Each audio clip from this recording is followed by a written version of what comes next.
Bonjour à toutes et à tous et bienvenue à cette première édition de mon cabinet de curiosité. Je suis Céline Chérécy, maître de conférence à l'Université Picardie-Jules Verne, spécialisée en épistémologie et histoire des neurosciences du XVIIIe à nos jours. Et je reçois aujourd'hui un neuroanatomiste italien de talent, Vincenzo Malacarne.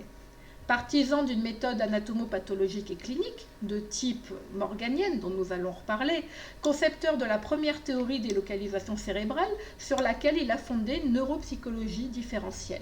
Bonjour Vincenzo, quelle joie de te recevoir. Mes étudiants ont tellement entendu parler de toi. Alors je vais te présenter, donner quelques éléments biographiques.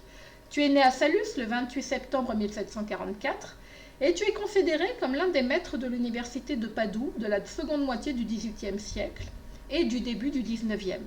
Le grand nombre de tes découvertes a contribué à la construction des savoirs dans des domaines aussi variés que la zoologie, l'anatomie comparée, l'anatomie cérébrale et la tératologie.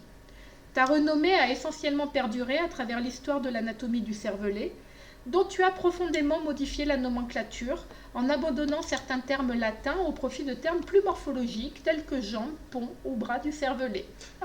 Oui, merci de me recevoir dans ce merveilleux cabinet de curiosité. Je vois des objets très intéressants. Alors oui, montre-nous, on va voir un petit peu, effectivement, il y a des crânes hydrocéphales, des bottle babies. Donc Vincent, voici ma première question. As-tu été influencé par John Battista Morgani ? Pour ceux qui nous regardent, John Battista Morgani est un médecin italien du XVIIIe siècle, considéré comme l'initiateur de l'anatomie-pathologie moderne. Son œuvre principale est un recueil intitulé De Sedibus et Causis Morborum, plus communément appelé du siège des maladies, et publié en 1761. Morgani y réunit plus de 1600 autopsies mises en rapport avec l'histoire de la maladie. La méthode anatomopathologique et clinique de Morgani est très certainement l'un des fils conducteurs qui permet de se repérer dans l'éclectif de mon œuvre médicale. Sa méthode, si pertinente pour localiser le siège des maladies tout en les corrélant aux symptômes cliniques, m'a permis de me questionner sur la possibilité d'un siège organique de l'âme et surtout de ne pas le trouver. Le cadre méthodologique qu'il a posé sur les champs anatomiques, cliniques et pathologiques m'a également permis d'étudier les lésions du cerveau, du cervelet et du crâne en rapport avec les dossiers de personnes vivantes et souffrant d'arriération ou d'oblitération des facultés. Qu'appelle-t-on exactement une méthode anatomopathologique et clinique ? C'est justement le fait d'étudier les symptômes des malades et d'en chercher les possibles origines et conséquences durant les dissections au cœur des tissus et des organes. Dans ce cadre-là, une connaissance des maladies est donc susceptible d'émerger. Tu es, je crois, le fils d'un chirurgien militaire et tu as fait tes études au Collège royal de chirurgie des provinces de Turin à partir de 1762. As-tu été influencé par tes maîtres d'études ? Oui, l'influence de certains d'entre eux se fera sentir durant toute ma carrière. Les nombreux champs disciplinaires que j'aborde sont d'ailleurs un signe majeur de cet ascendant. Parmi mes maîtres turinois, on trouve Darivalta, Bertrandi, Verna ou Brognone. Ces nombreuses influences reçues durant mes premières années d'études ont orienté certaines de mes approches anatomopathologiques. La formation que j'ai reçue peut être qualifiée d'interdisciplinaire. Par exemple, dès le début de mes études, je me suis consacré à l'apprentissage de l'anatomie sous la direction du professeur Oliveira Darivalta. Il m'a appris la maîtrise des dissections humaines et de leurs différentes méthodes. Sous la direction de Ambrogio Bertrandi et de Giambattista Verna, qui étaient les chirurgiens-chefs de l'hôpital, j'ai appris certains des protocoles existants en chirurgie. Cet apprentissage a été décisif dans ma préoccupation constante pour une chirurgie qui se déploie en direction de la médecine et de la clinique. Ces pratiques de la chirurgie, de la dissection et de l'anatomie comparée ont marqué l'ensemble de mes recherches postérieures. Par ailleurs, le manuscrit Osservazioni in Chirurgia, que j'ai publié en 2 volumes en 1784, est le fruit de mes observations hospitalières entre 1762 et 1774. J'ai appris la clinique chirurgicale sur le terrain hospitalier et j'ai été formé au travail de répétiteur sur les cadavres au sein du théâtre d'anatomie mis en place par Bertrandi. J'ai eu l'occasion de publier un livre consacré à 2 de tes traités, la Nuova Esposizione del Cervelletto Umano et la Nuova Encefalotomia Universale, publiés respectivement en 1776 et en 1780, et consacrés au cerveau et au cervelet humain. Dans les épreuves d'une réédition de ces 2 traités, que j'ai trouvées au sein de la bibliothèque Pinali, à Padoue, tu as ajouté de nombreuses annotations manuscrites. afin peut-être de permettre d'ordonner ton approche de l'anatomie cérébrale en partant des méthodes de dissection puis des ménages, pour arriver finalement au cervelet humain. On trouve dans ce volume plus de 300 ajouts et corrections manuscrits de fond portant sur tes théories. Peux-tu nous en dire davantage sur ces remaniements ? Il m'a paru nécessaire de recréer un ordre d'exposition qui puisse suivre le fil de mon scalpel afin de donner de la cohérence à mon œuvre, en particulier sur le cerveau humain. L'enjeu de la cérébralisation des facultés est de taille et, bien que je n'ai jamais souhaité être considéré comme un athée, j'ai pu montrer que l'âme n'est en rien l'objet de la neuroanatomie, dont les développements m'ont pourtant permis de comprendre les liens entre les malformations crânio-cérébrales et les états pathologiques de l'esprit. Ce travail de correction m'a permis de remettre en perspective, à partir des champs de l'anatomie et de la clinique, ma théorie localisationniste des facultés. J'espère avoir montré que l'état des structures anatomiques du cerveau détermine en grande partie la clinique cérébrale dont l'expression paraît fondée sur l'importance du degré de composition de cet organe. C'est impressionnant. Tu as également ajouté un chapitre manuscrit sur le mode de préparation des cervelets humains, permettant de voir les structures arborescentes, dites des arbres de vie, et composées de tes fameuses lamelles dont nous allons reparler. Il s'agit du paragraphe 100 ajouté à l'article 3 della nuova esposizione della vera struttura del cervelletto umano et intitulé Les noyaux des rafles. Au fur et à mesure que tu affines tes méthodes de dissection et de préparation de l'organe cérébral, peut-on considérer qu'émerge de tes travaux un projet psychophysiologique ? Quand je publie en 1776 Nuova esposizione della vera struttura del cervelletto umano, j'identifie anatomiquement les plus petites structures, des lobes, des lobules et surtout des lamelles.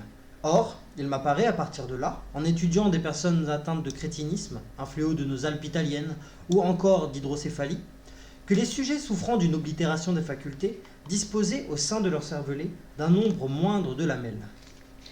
Que sont ces lamelles exactement au niveau anatomique ? On les trouve dans les phases internes du cervelet humain, mais aussi dans le cerveau, et en moindre quantité dans les organes cérébraux animaux. Elles composent ce que l'on appelle les arbres de la vie, structure extrêmement élégante dans les cervelets humains. Pour les étudier et les rendre visibles, il faut couper un cervelet perpendiculairement à ses racines. Il faut couper également de façon perpendiculaire et sur toute sa longueur un hémisphère ainsi qu'une des amygdales, puis on immerge, ainsi coupé, tout le cervelet dans un bon esprit de vin durant 3 ou 4 jours. Puis on en contemple les faces résultantes de chaque coupe, qui ont été colorées et durcies. J'ai retiré de cette préparation l'avantage de savoir exactement le nombre de lamelles qui entrent dans la composition des différents cervelets en moins de 10 minutes d'observation. Mais, Vincenzo, peux-tu nous expliquer ce que tu qualifies d'un bon esprit de vin ? Alors, l'esprit de vin est un alcool qui résulte de la distillation du vin. Il faut donc longuement chauffer le vin pour en extraire les composants les plus concentrés en alcool. Le liquide obtenu permet de conserver, sans les endommager, les parties dont j'ai besoin pour compter les lamelles. Et ces lamelles, qu'en fais-tu ? Que t'apprennent-elles sur le cerveau et son fonctionnement chez l'humain ? Alors, en fait, j'ai mis au point un système quantitatif. Je m'explique. Je compte les bandes blanches, qui sont extrêmement apparentes dans la surface droite de l'incision qui a été faite, et le nombre exact de lamelles composant tous les feuillets, les petits lobes et les lobes de cet hémisphère. J'en compte, par exemple, 120, et je veux en être plus certain. Je compte celles extrêmement visibles dans la superficie gauche de l'incision verticale. Je fais une autre coupe verticale longitudinale de la languette lamineuse qui se trouve dans le ventricule de la face supérieure du cervelet, et je coupe ainsi, en travers de tout, ce qui se trouve dans la vallée. Tiens, regarde, la carte topographique qu'en a fait Félix Vic d'Azir en 1786. Je compte d'abord les bandes blanches du côté droit de la coupe qui a été faite. J'en trouve par exemple 184. Puis, je vérifie ce compte sur le côté opposé de cette même coupe. Je découpe de façon oblique et verticale, comme pour l'hémisphère droit, le gauche. À l'examen des deux faces de la fente, avec 112 bandes, j'ai déjà 416 lamelles. En entreprenant les mêmes opérations sur les amygdales, à partir desquelles j'obtiens 42 lamelles, je passe au nœud et en obtiens 26. Voici donc manifeste que le cervelet que j'ai examiné a 484 lames à l'énumération. Je connais des anatomistes très fameux qui, parce qu'ils n'avaient pas connaissance de cette méthode extrêmement simple, déclarèrent impossible cette numération et traitèrent comme une chimère, inepte et ridicule, ma série d'observations sur les lames du cervelet. Seule l'ignorance et l'inexpérimentation les excusent. Mais ces lamelles ont-elles une signification physiologique, un lien avec notre fonctionnement mental? Sont-elles capables de varier en quantité? Oui, très certainement. J'ai pu observer au fil de mes approches cliniques, puis de mes dissections, que plus l'organe cérébral d'un sujet est composé d'un nombre important de lamelles, plus ses facultés sont parfaites. J'ai d'ailleurs travaillé sur l'objectivation du lien entre les fonctions et la perfection du développement des organes qui en sont le support. Dès 1780, tu es en relation épistolaire et livresque avec les plus grands savants. Haller, Wigdasir, Somring, Tiedemann, Ryle, Rolando ou Gall. Dirais-tu que ton œuvre est un épisode marquant de l'histoire de l'anatomie cérébrale? Il est très difficile de répondre à cette question. Toute mon œuvre est faite pour être répétée, vérifiée et objet d'expérience. Elle est profondément marquée par l'empirisme et par une médecine expérimentale. Même les polémiques qui m'opposent à la phrénologie de Franz Joseph Gall me nourrissent, me poussent à multiplier les observations cliniques et les dissections corrélatives. Mon amitié avec Charles Bonnet a également été déterminante pour mon anatomie des nerfs. À sa demande, j'en ai cherché un point commun organique de convergence. Ce point aurait pu être considéré par Charles comme le siège de l'âme. Or, l'exploration anatomique m'a conduit dans la stricte direction opposée au projet de mon ami. Les nerfs cérébraux se dispersent dans l'ensemble du corps, à l'arrivée comme au départ, sans qu'aucun point de l'organisme ne puisse être considéré comme un point central de réunion de toutes les paires. À partir de 1794, tu es considéré comme le fondateur de l'anatomie topographique grâce au traité Ricordi d'anatomia traumatica pubblicati ad uso del giovani chirurghi militari di terra e di marina. Tu as fait la démonstration de la nécessité d'imaginer des cartes destinées aux chirurgiens en recourant de façon systématique aux données topographiques. Considères-tu que l'enseignement de la chirurgie soit à revoir? Oui, je pense que la chirurgie doit évoluer. Le chirurgien doit se rapprocher de l'approche médicale et acquérir de solides connaissances en anatomie cartographique afin de pouvoir ramener l'état pathologique vers des normes de santé. C'est pourquoi j'ai développé quelques notions thérapeutiques au sujet de pratiques telles que des incisions faites sur la partie la plus épaisse du crâne. Celles-ci, étant quasiment toujours fatales pour le malade, doivent être repensées par rapport aux particularités du processus anatomopathologique abordé. Par exemple, dans le cas de la prise en charge chirurgicale de l'hydrocéphalie, la coupe sur la partie la plus charnue fait quasiment toujours mourir les malades, excepté si l'humeur se trouve être plus petite quantité entre les os et les méninges. S'il y a des tumeurs qu'il faudrait enlever, il y est parfois contenu non seulement de l'eau, mais aussi des morceaux de cerveau, de cervelet, avec d'autres substances membraneuses. Nous devons absolument éviter d'opérer à l'aveugle, voire d'opérer tout court. Penses-tu avoir proposé un modèle de localisation cérébrale avant Antoine Laurent Bayle, qui en 1822, avec son arachnitis chronitis, pensait avoir trouvé une lésion correspondante à la folie? Alors, pour te répondre, je dois repartir de l'année 1770, qui a marqué un moment important dans ma carrière débutante. J'ai eu l'occasion de suivre un adolescent hydrocéphale âgé de 17 ans, dont les observations cliniques et les entretiens avec sa famille aussi ont joué un rôle déterminant dans mon intérêt pour le fonctionnement mental et cérébral, y compris dans ses dimensions organiques. Malheureusement, le jeune garçon est décédé, et j'en ai disséqué le corps le 7 avril de cette même année.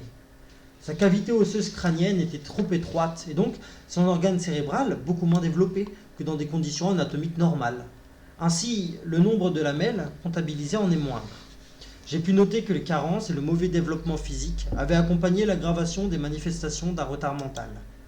De la même façon que l'ensemble du corps, la morphologie cérébrale de ce garçon avait subi une croissance anormale, ne permettant pas l'actualisation de ses facultés.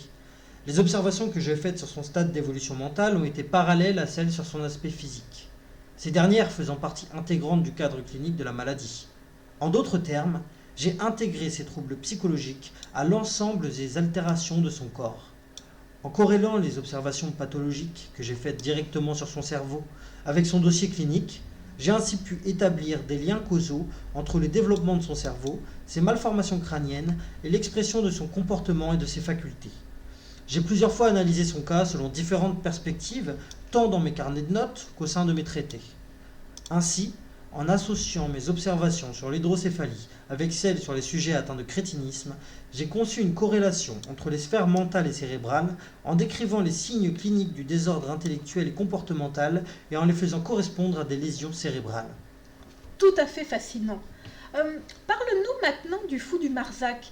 J'ai ouï dire qu'il avait contribué à établir ta modélisation corrélative entre des malformations crâniennes, cérébrales et des retards de développement mental. Alors, son cas est peut-être aussi paradigmatique que celui de mon jeune garçon hydrocéphale. En novembre 1775, je faisais un cours d'anatomie pratique sur le cadavre d'un simple d'esprit du Marzac. J'y ai trouvé de nombreuses et profondes altérations cérébrales, un développement crânien atrophié et des lésions organiques en quantité. Or, si lors d'un développement normal, la forme du crâne ne détermine pas la morphologie cérébrale, au contraire, sa mauvaise croissance, en faisant obstacle à celle des parties contenues, provoque un écrasement et en empêche le déploiement. J'ai corrélé ces résultats avec les observations faites entre 1772 et 1774 sur des sujets atteints de crétinisme. Alors, peut-on dire, et toi-même dirais-tu, que tu poses des fondements anatomopathologiques à l'arriération mentale? On peut en effet analyser mes études en suivant la méthode anatomopathologique et clinique que j'utilise pour comprendre les phénomènes du mauvais développement des facultés. En témoignent mes écrits sur le crétinisme parus entre 1788 et 1789.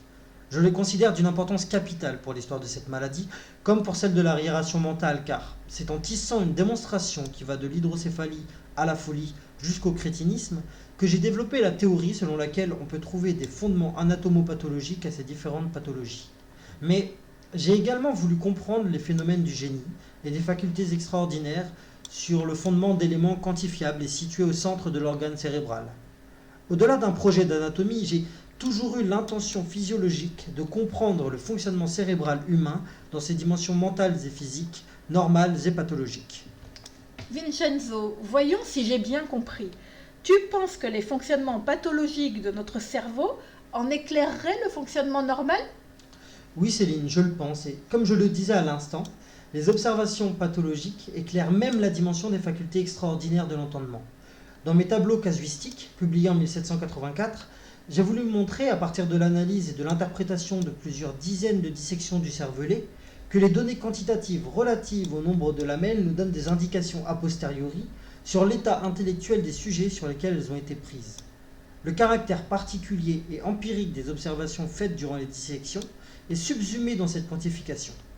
Ces tableaux délivrent des informations sur le poids, le nombre normal de lamelles dans le cervelet, ainsi que des données issues de cervelets souffrant d'un développement pathologique et possédant un nombre moindre de lamelles.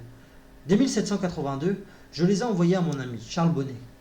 Justement, parlons un peu de ton amitié avec Charles Bonnet. Alors je le rappelle, célèbre naturaliste suisse, concepteur de la théorie fibrillaire, et avec qui tu as échangé entre 1778 et 1789. Vos passionnantes querelles t'ont-elles permis d'avancer dans tes recherches sur l'origine organique des facultés mentales? Oui, bien sûr, c'est pourquoi j'en ai publié une grande partie dans mon traité Neuroencéphalotomia. J'ai pu, au fil de ces courriers, tester auprès d'un grand penseur ma conception de l'organe cérébral comme d'un ensemble de pièces destinées au bon fonctionnement des activités intellectuelles. J'ai également pu développer et expliquer ma conception d'une échelle à complexité progressive des cerveaux des animaux vertébrés. Cette modélisation scalaire est fondée sur la répartition cérébrale d'unités anatomiques et l'existence de profondes différences anatomiques entre les divers types d'encéphales suivant les espèces. Chacune des objections émises par Charles m'a permis d'initier d'autres expériences, de creuser le sillon de mes intuitions, en plus de nourrir nos beaux échanges. Il faut comprendre qu'en tant que médecin désireux de prendre en charge les troubles du cerveau, tout en m'appuyant sur les perturbations des comportements et de l'intelligence, il fallait que j'objective des liens physiques entre la matière cérébrale et l'expression des facultés, des comportements et des émotions. Ma méthode, qui est plutôt empirique et repose sur l'induction et l'accumulation de cas, s'est profondément ancrée sur nos relations scientifiques. Alors, penses-tu être arrivé à des conclusions physiologiques sur le cerveau humain à partir de ces échanges? En débattant avec Charles, j'ai multiplié les observations anatomopathologiques et cliniques afin de lui montrer l'interdépendance et le caractère proportionnel de la perfection du cerveau et de la vivacité de l'intellect. C'est une des conclusions principales faites à partir de mes recherches sur les différentes perturbations cérébrales avec des effets mentaux. Je pense que notre dialogue est allé d'une posture philosophique où l'âme est présente à une médecine de l'organe de la pensée. Ainsi, penses-tu avoir participé à la biologisation des facultés dans leur état normal comme dans leur état pathologique? Je ne sais pas. Je pense qu'en tout cas, j'ai facilité la réflexion médicale sur une sécularisation des troubles de l'âme vers les troubles cérébraux. Et c'est le cadre des échanges amicaux que j'ai entretenus avec Charles qui m'a permis d'établir ce pont intellectuel entre la philosophie et la pratique médicale. Afin de lui répondre sur un possible positionnement de l'arme dans le cerveau, j'ai entamé une vaste série d'observations anatomocliniques sur les mécanismes de la pensée pour finir par me rendre compte que les signes de celle-ci sont inscrits au sein de la matière cérébelleuse. Alors, qu'entends-tu par les signes de celle-ci sont inscrits au sein de la matière cérébelleuse? Eh bien, au fil de mes observations, il m'a paru voir que l'étendue de la faculté de penser de chacun était liée, anatomiquement, au développement normal, pathologique ou extraordinaire, des différentes parties du cerveau et du cervelet, et notamment de leurs lamelles. Alors, quand Charles te pose la question du siège de l'âme, as-tu déjà une idée de la réponse que tu vas lui apporter? Oui et non. Charles avait été troublé par la possible dépendance innée des facultés de l'intellect au développement des différentes parties de l'organe cérébral. C'est très certainement la raison pour laquelle il oriente le dialogue vers la détermination organique du siège de l'âme dans un lieu précis qui serait également un point de réunion des nerfs. Mais ceci se ramifie au fil du cerveau et du corps et y occupe plus d'espace au lieu d'y converger vers un point particulier. En d'autres termes, il n'y a pas dans le cerveau un endroit qui marquerait l'unité de l'âme avec le corps, comme le serait la fameuse glande pinéale de Descartes. En marquant la dépendance des facultés à l'état des structures cérébrales, je me suis éloigné de ces préoccupations dualistes. Et finalement, quid de l'âme? Mes recherches sur le crétinisme, la folie ou l'hydrocéphalie m'ont conduit à penser la nature humaine dépend entièrement de la matière cérébrale. Mes recherches sur la localisation de l'âme ont pris la forme d'une théorie sur la localisation des facultés au sein de l'organe cérébral. À partir du moment où j'ai décrit des cas où des désordres intellectuels et comportementaux multiples paraissent pouvoir être corrélés à des lésions cérébelleuses, mes observations anatomocliniques ont objectivé le rejet de l'âme hors du champ des études médicales. Alors, que dire au sujet de la complexité anatomique cérébrale? Penses-tu qu'elle renvoie à la complexité de l'intellect? Alors, oui, et l'anatomie comparée elle-même m'a aidé à entrevoir des éléments de réponse à cette question. Entre 1775 et 1791, j'ai élaboré une échelle naturelle des cerveaux, allant du plus simple au plus complexe. J'ai pu y voir que c'est l'espèce humaine qui possède les facultés les plus étendues, proportionnellement à la composition intérieure de son cerveau et non à sa taille externe. Je pense qu'on peut fonder l'amplitude de nos facultés sur la complexité des structures du cerveau et non sur des facteurs externes comme le poids, la forme, etc. Tu as fait quand même de nombreuses observations comparées entre les états normaux et pathologiques du cerveau.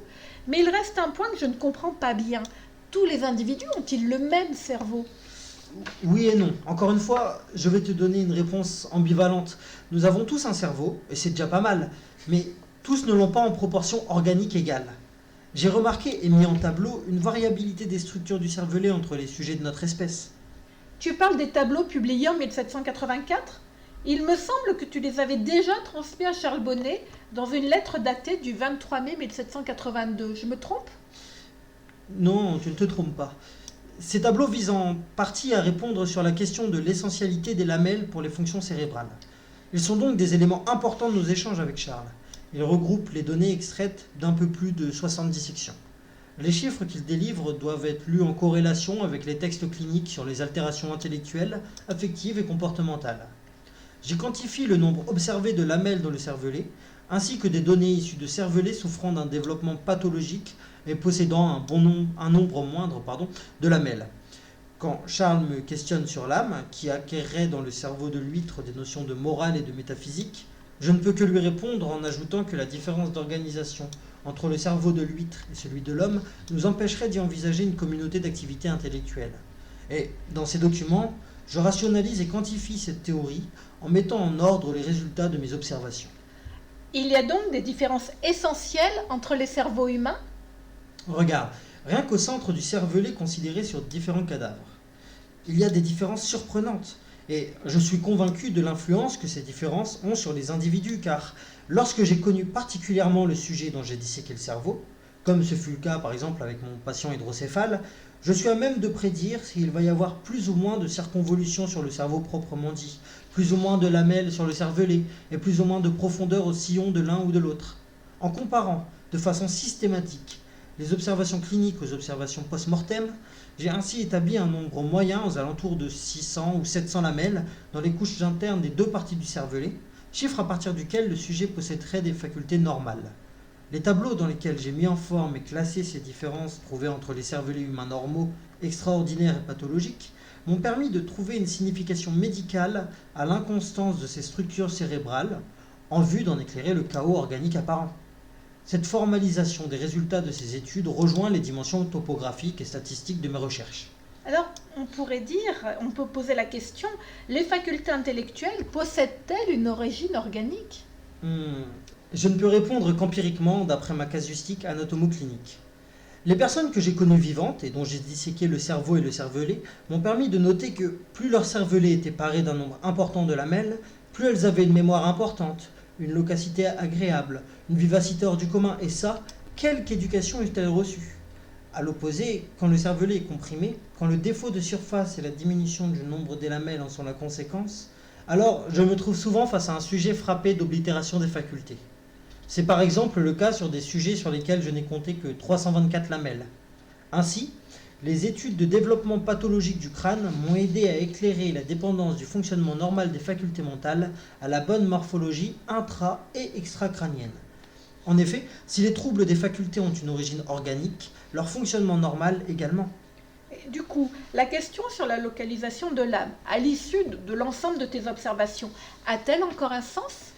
À mon sens, la connaissance de la nature humaine semble davantage dépendre de celle de la composition des différentes parties de l'organe cérébral que d'une âme immatérielle, inaccessible et insaisissable. Mais je suis un empiriste et je me fonde sur ce que mes mains et mes yeux peuvent appréhender. Comment as-tu surmonté l'obstacle de la situation post-mortem du cerveau? Comment étudier la physiologie mentale alors que l'activité de celle-ci est rompue? Il me semble que tout est question de lecture et de corrélation. Je m'explique. Pour établir un lien causal entre la complexité des structures cérébrales et le développement des capacités intellectuelles, il m'a fallu appliquer une méthode anatomopathologique et clinique à différentes pathologies cérébrales étudiées dans leurs diverses phases. Par exemple, dans le cas du crétinisme, en corrélant les observations comportementales aux études anatomopathologiques faites sur les malheureux qui avaient souffert de ce trouble, j'ai pu montrer qu'ils possédaient un cervelet atrophié dont l'arrêt visible de développement n'avait pas permis celui des lamelles internes et, par conséquent, pas non plus celui de leur intellect. J'en ai conçu les théories de l'hyperplasie et de l'hypoplasie du cervelet afin d'expliquer le retard ou, au contraire, l'important développement intellectuel. Qu'appelles-tu les théories de l'hyperplasie et de l'hypoplasie du cervelet? Il s'agit justement de donner une signification fonctionnelle à un élément organique quantitativement variable, comme l'est le nombre de lamelles. La lamelle est une unité organique qui varie d'un sujet à l'autre, dans le cadre pathologique, mais également dans le cadre normal. De son augmentation ou au contraire de sa diminution, semble dépendre le développement de la pensée. J'en appelle aux futurs neuroanatomistes de vérifier mes hypothèses. Mais alors, la différence qui va de l'oblitération des facultés à leur étendue extraordinaire n'est-elle que quantitative ou a-t-elle des aspects qualitatifs? J'ai pu remarquer au fil d'une psychologie différentielle que j'ai mise au point que d'un individu à l'autre, des variations quantitatives avaient un impact très important sur l'usage qualitatif des facultés. La signification psychologique de l'anatomie cérébrale ne se perd-elle pas dans un dédale obscur de structures variables et molles? Dans mon traité paru en 1776 sur l'anatomie du cerveau et du cervelet humain, j'ai recherché au fil d'observations comparatives systématiques sur les cervelets de différents individus à fixer des lignes de convergence. Le fait que les variations anatomiques soient toujours présentes entre les individus est une de ces lignes de convergence. Ainsi, à partir de l'observation répétée de ces différences, j'ai imaginé une théorie anatomopsychologique de cet organe dans laquelle j'ai corrélé les différents degrés d'expression des facultés à un nombre moyen de lamelles, à partir duquel le sujet possède des facultés normales. Cette casuistique, normale et pathologique, m'a permis d'avérer le rôle essentiel joué par ces unités organiques. À mon avis, la lamelle est à l'entendement humain ce que la fibre ou la cellule sont à l'ensemble de l'organisme. Comment peut-on expérimenter directement la possibilité que la structure organique soit le fondement matériel de la sphère mentale? C'est extrêmement difficile. Charles avait envisagé la possibilité que la variabilité des lamelles du cervelet soit l'effet des efforts intellectuels au lieu d'en être la cause. Pour tester son hypothèse, j'ai envisagé que l'apprentissage d'une tâche répétée d'innombrables fois par un animal entraîné puisse accroître certaines parties de l'encéphale. De la cause ou de l'effet, difficile de trancher. J'ai également eu la satisfaction de disséquer 2 singes dont les cervelets ne m'ont montré qu'un nombre restreint de lamelles. De leur cervelet au cervelet humain, on peut suivre le fil d'une complexification progressive de cet organe.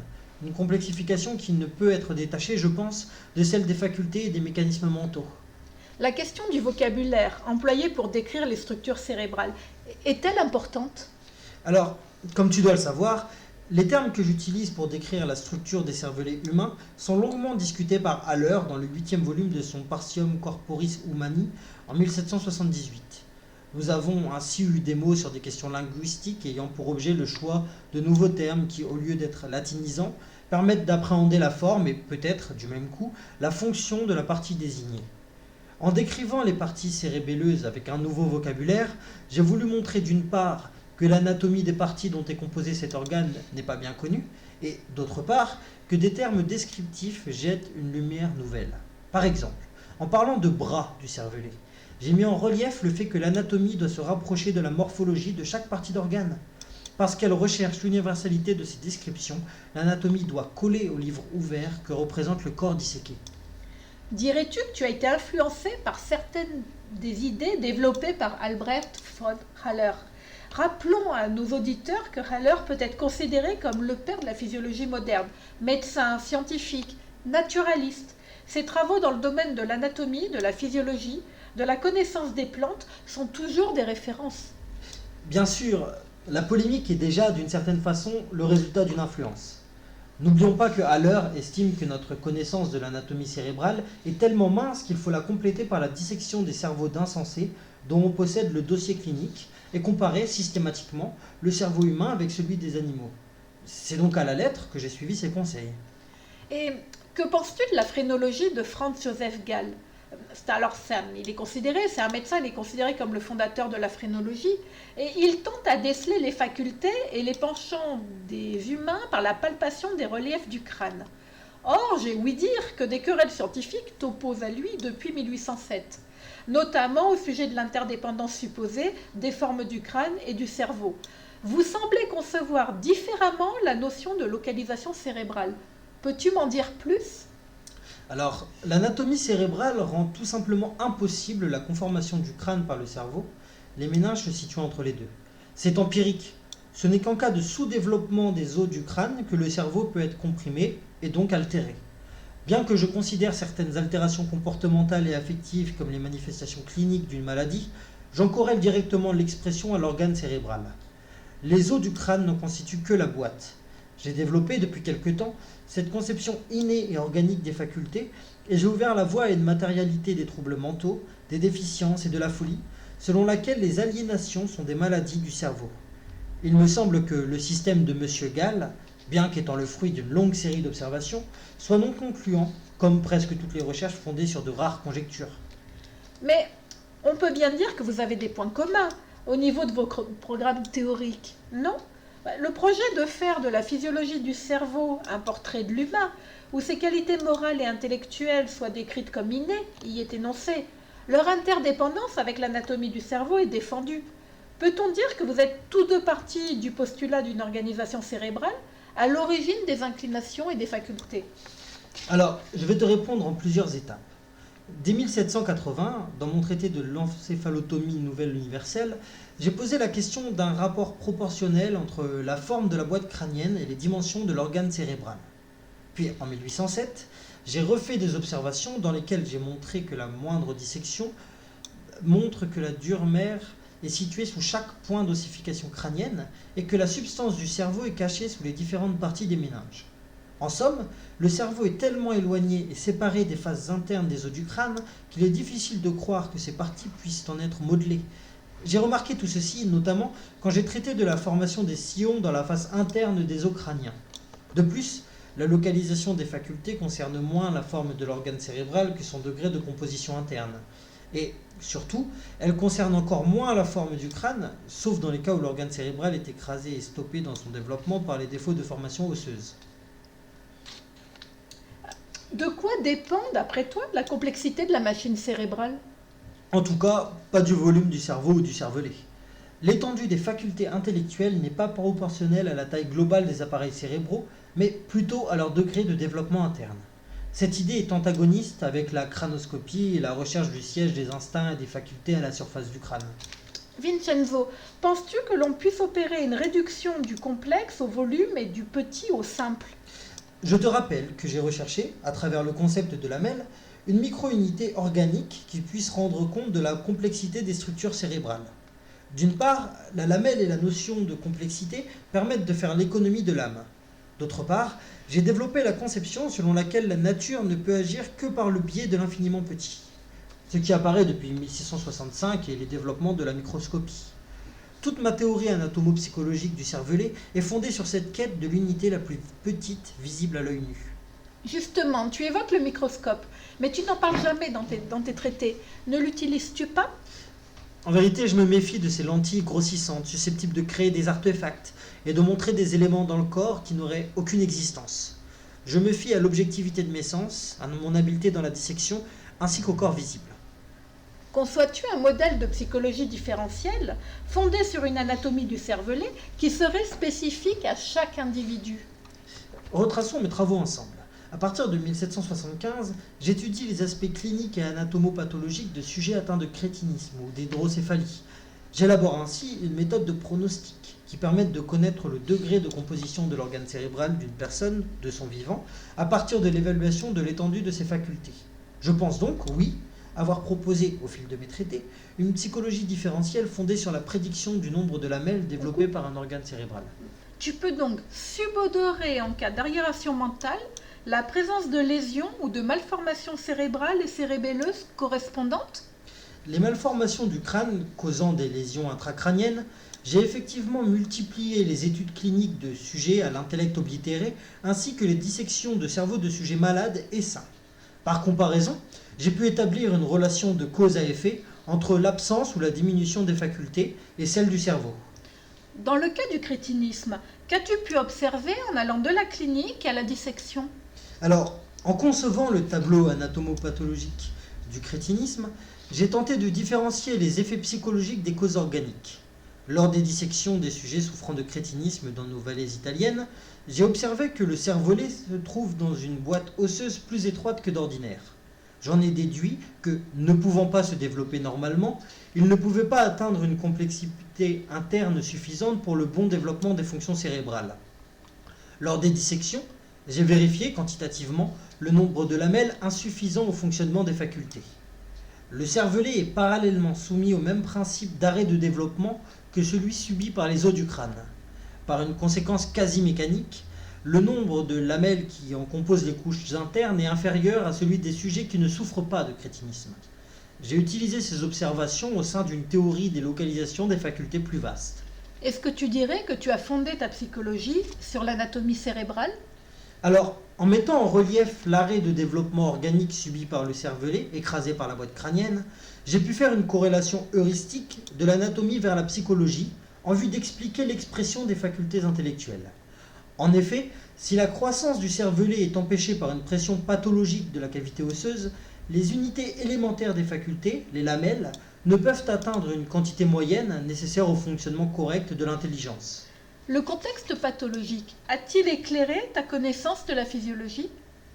C'est-à-dire qu'en soulignant les différences entre la morphologie cérébrale de sujets souffrant de troubles mentaux et celle des sujets sains, j'ai appliqué à la compréhension de différentes pathologies cérébrales des considérations sur l'inconstance anatomique observée d'un cervelet à l'autre.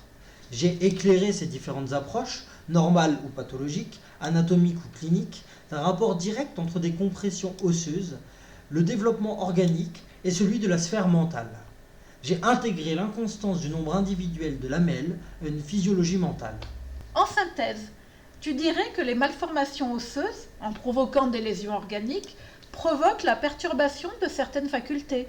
Oui, bien sûr, et à contrario, les sujets normaux ou avec des facultés extraordinaires auront une quantité de lamelles proportionnellement plus importante.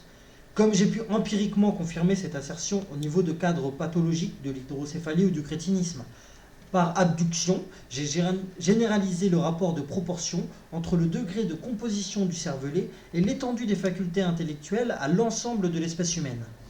C'est sur cette construction théorique que tu fondes une psychologie différentielle.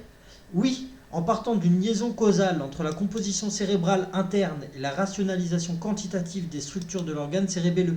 Or, de fait, plus le cervelet est développé, plus on peut le couper dans ses hautes structures, plus son arborescence est importante. Les lamelles sont alors plus nombreuses. Ton modèle anatomo-psychologique te semble-t-il heuristique? Tout dépend. Toute modélisation théorique a ses limites. En mettant en lien le probable rôle pathologique de la compression des structures du cervelet et en édifiant un modèle fondé sur l'interprétation anatomo-psychologique de la quantité moindre des lamelles qui composent ces structures, j'ai souligné que de la réduction de ces unités résultent des perturbations allant des troubles de l'intellect et du comportement à l'arriération mentale. J'ai déduit, du stade de développement du cervelet, un modèle psychophysiologique permettant de comprendre le moral et le physique selon les mêmes perspectives. Ce dernier point a permis de mettre l'âme dans la marge des textes de neuroanatomie tout en abordant l'expression des facultés d'un point de vue organique. Mais le programme de recherche sur la localisation des facultés ne fait, à mon avis, que commencer. En tout cas, je l'espère. Quels sont les principes philosophiques qui t'ont influencé? Sans hésitation, essentiellement des principes mécanistes et matérialistes que j'ai entrelacés au sein d'une grille de lecture unique de la nature humaine. L'expression des facultés, normale ou pathologique, est soumise au développement mécanique des structures lamellées. Le comportement humain peut entièrement être compris par le biais de la médecine, de l'anatomie et de la physiologie. Ce modèle est d'autant plus visible dans les conditions pathologiques, par comparaison et confrontation avec les conditions normales. Dirais-tu que tout chez l'humain est réductible à la composition de son organe cérébral? Si du degré de complexité des strates internes du cerveau dépendent nos dimensions psychologiques, alors la réponse est oui. D'ailleurs, la forme quantitative que j'ai donnée dans mes tableaux à cette théorie résulte de cette construction conceptuelle. Par le raisonnement et la reconstruction de phénomènes rompus dans les observations post-mortem, j'ai essayé de pallier l'absence d'expérimentation in vivo directement sur le cerveau. Les études cliniques et la multiplication d'observations sur l'inconstance anatomique de cet organe m'ont résolument orienté vers cette localisation de l'intelligence. La matière cérébrale te paraît-elle organisée en vue de permettre à l'humain d'exprimer sa nature d'être rationnel? En voulant comprendre la façon dont la matière cérébrale est organisée, j'ai créé une grille de lecture qui vise à en appréhender les différents modes d'activité. Mon interprétation, dirigée par une méthode résolument anatomopathologique et clinique, résulte d'un regard orienté par un environnement médical et intellectuel et croisé avec mes préoccupations sur la possibilité de déterminer des interactions matérielles entre l'esprit et le cerveau.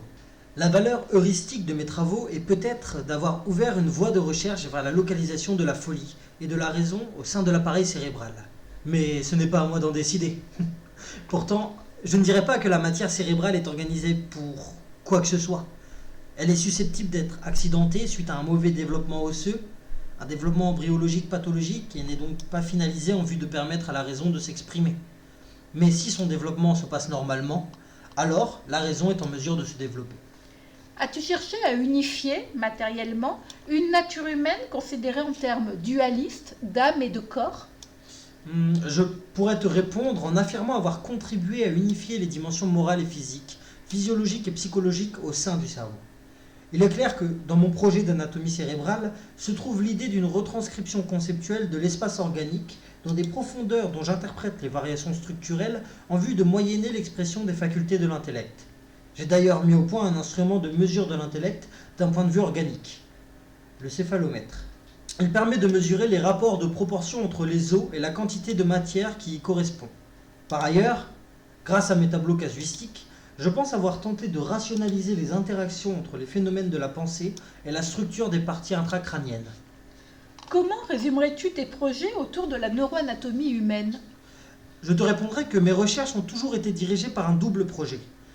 D'une part, celui d'établir une anatomie topographique universelle, ce que j'ai tenté de faire entre 1776 et 1780 dans la Nuova Esposizione della Struttura del Cervello Umano et l'Encefalotomia Nuova Universale, et celui de comprendre, dès le niveau clinique, l'inscription des facultés au sein de la matière cérébrale.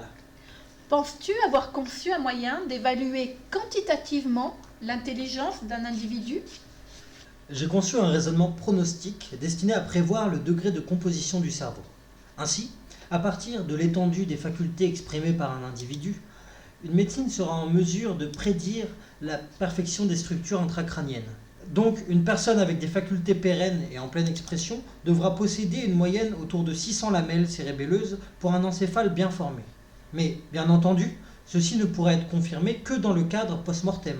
En dessous de ce chiffre, les facultés devraient avoir des difficultés, voire une impossibilité, à se développer. Peut-on parler de la possibilité de fonder une médecine du cerveau? De cas clinique en cas clinique, une médecine du cerveau émerge en tant que champ d'exploration scientifique. Plus je rédige des comptes rendus d'observations anatomocliniques qui entrelacent les aspects biographiques, comportementaux et symptomatologiques, plus il me paraît explorer les fondements organiques et fonctionnels de ces troubles. Pourquoi n'illustres-tu pas, par des planches anatomiques, tes considérations anatomocliniques? Tu sais, un dessin résulte déjà de l'interprétation de celui dont la main tient les pinceaux. Il se rapproche donc d'un artefact qui possède les biais interprétatifs de son auteur. De plus, il est fixe et me paraît plus avantageux pour illustrer les normes anatomiques que pour de la temporalité des maladies, de leur évolution dans les organes. Grâce à mes réflexions sur le vocabulaire, j'ai pu davantage montrer l'association de la clinique avec l'anatomopathologie. Les mots, dans leur rapport aux choses qu'ils désignent, constituent une grille de lecture unique permettant de les décrire sans intermédiaire. En décrivant, plus qu'en ne représentant les maladies ayant des effets sur les facultés et les comportements, j'ai travaillé sur la non-distinction entre ce que je voyais durant la vie du sujet, ce que j'ai vu en le disséquant et ce que j'ai pu en écrire. Le regard de l'anatomiste et le langage clinique s'entrecroisent ainsi à l'infini. À l'heure à regretter que mes observations ne soient pas accompagnées de planches anatomiques. Mais le discours anatomo-psychologique et clinique que je pratique nécessite une dynamique du langage inscrite dans le temps. De plus, le corpus neuroanatomique auquel je ne peux me référer est déjà très complet. Vincenzo, dirais-tu que les descriptions anatomocliniques, plus que les planches, te permettent d'aller dans la direction d'une rationalisation de la morphologie cérébrale?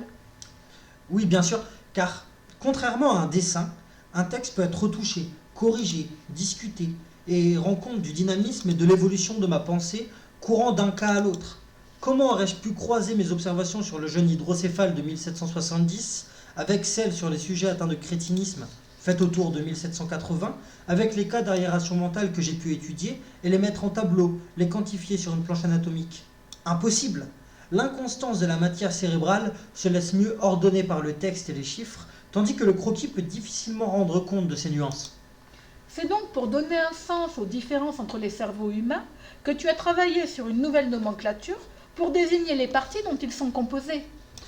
Pour comprendre médicalement la pensée humaine, dans ses dimensions normales et pathologiques, j'ai dû ouvrir la voie à un savoir en voie de constitution, permettant de comprendre les manifestations de l'esprit dans la matière cérébrale.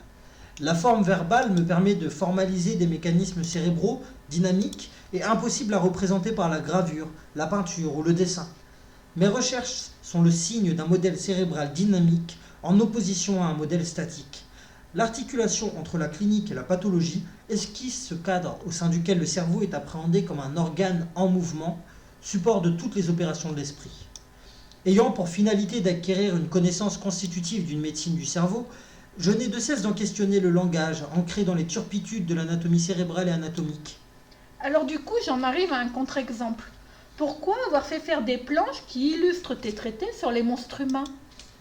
Il est vrai que j'ai publié des traités entre 1805 et 1807 qui comprennent des planches tératologiques, mais l'enjeu est différent de celui d'une clinique mentale et cérébrale. Dans quelle mesure? J'ai cherché à sortir la tératologie cérébrale du domaine de l'accident ou de la superstition, en l'intégrant à un ordre des lois embryologiques susceptibles de répéter des pathologies uniformes et identiques. Un fœtus anencéphale ou microcéphale ressemble à l'autre de sa catégorie au sens taxinomique du terme. Dans des cas de déformation cérébrale, j'ai mis en relief un principe d'arrêt du développement embryologique au fondement de ces pathologies. Sur cette image, tu peux voir un monstre humain auquel manque une partie du crâne, du cerveau, du cou, qui est décédé à l'accouchement à Padoue en 1804. J'en ai soigneusement décrit toutes les particularités en vue de les intégrer à la classification des monstres que j'ai publiée. Ici, tu as le crâne du monstre dit de Spilimbergo. J'y ai pris toutes les mesures possibles des os crâniens afin d'en chercher des correspondances avec d'autres types d'acranie, anencéphalie. Ainsi, dans le cas des monstres humains, la planche te permet de montrer la régularité des malformations à l'origine de ces déformations, alors que dans le cas de la clinique cérébrale, l'enjeu est autre. Il est de mettre en mots les mots de l'intellect, en relation causale avec les structures cérébrales? En effet, c'est assez bien résumé. Regarde ici. Tu peux y voir représenter un cas d'hydrocéphalie monstrueuse. Comme je te l'expliquais, cette pathologie m'a permis d'étudier les rapports entre l'anatomie et le fonctionnement cérébral en général. Dans une perspective clinique, je me suis concentré sur les particularités comportementales. Lesquelles? Les troubles alimentaires par exemple. Mais aussi je me suis concentré sur des particularités affectives et intellectuelles des sujets hydrocéphales et de leur corrélation avec le développement interne de leur cerveau. Dans une perspective classificatrice des monstres humains, j'ai surtout cherché à rendre compte de l'état de la boîte crânienne, des méninges, du cerveau, du cervelet et de la moelle épinière du sujet, mettant en lumière les nombreuses difformités ainsi que leur lien avec les résultats de dissection d'autres hydrocéphalies du même type. Nous arrivons déjà à la fin de cette première rencontre. Je ne sais pas vous, mais personnellement, j'ai trouvé cette rencontre aussi enrichissante que fascinante. Merci mille fois Vincenzo d'être venu à ce rendez-vous avec l'histoire. Merci à toi Céline de m'avoir invité. C'est agréable de constater que mon travail puisse intéresser les futures générations. Merci également à nos auditeurs et à ceux qui ont suivi l'entretien jusqu'au bout. N'hésitez pas à laisser un commentaire, à lâcher un pouce bleu, à vous abonner à ma chaîne ou même à repartager si vous trouvez ça utile. Et nous reviendrons peut-être avec d'autres entretiens. L'avenir nous le dira. Merci mille fois et à une prochaine fois.